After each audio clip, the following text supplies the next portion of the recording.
ترکیه و امریکا دو ولاتین گرینگن کو پیوندی وانین دیپلماتیک، عسکری، سیاسی و بوری باندور لسر ناوچه که برفره دکن. دما کو املی دنرین یکم پیوندی دیپلماتیک دنابرا هر دو آلیانده ده سردم عثمانیان سال 1831 پیک هاتیه و وی دمی امریکای یکم سفارت خواه استانبول وکریه. ج سال 1831 حتی سال 1917 پیوندین دیپلماتیک هر دو آلیان بردوام بونه. پشتی شر یکمی جهان پیوندی تک چونه و 4 سالان پشتی دامزراندن کمارانوی ترکیه و تا سال 1927 جاره که دیگه لانقره سفارت امریکای هاتیه وکرن و پیوندی جاره که دیگه گشت بونه. سال 1947 ترکیه دکترینا ترومان امضا کریه و تا در رکبریا دنابرا سوویت و امریکا ده لکیلک امریکای و که حوالبندک جی خواه گرتیه.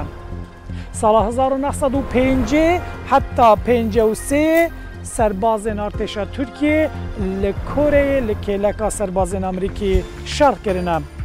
سال 1952 ترکیه بوی اندام ناتوی هر وا سال 1954 جی لناوچه اینجیر لکه یکم بارگه سربازی یا امریکای هاتیه وکرن.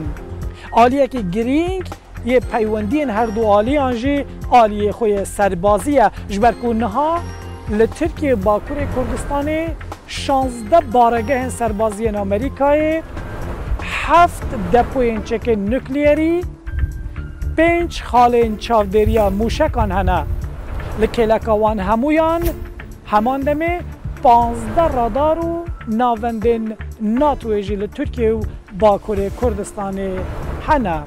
دالی جواکی و هر واد پرورده دجی پیوندیه که باش یا امریکا و ترکیه هیا تنه سالا بوری 10,159 خوندکار جبوک و خواندنه خود تمام بکن چونه امریکای. هر وحال ترکیه جی 3 جه گرتی 3 وکری بگشتی 6 کلیجن امریکای هنه.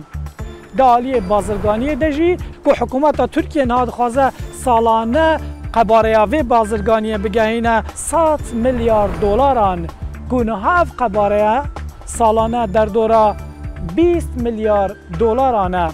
توی همون وان پیوندین هایی پرانیا خلکی ترکیه سروک امریکای دانالد ترامپ و سروکمار ولات خو و که دو دوست نزدیک دبینن و هر وها رکبریا دنابرا دانالد ترامپ و جو بایدن دجی به نزدیکی و دشوپینن.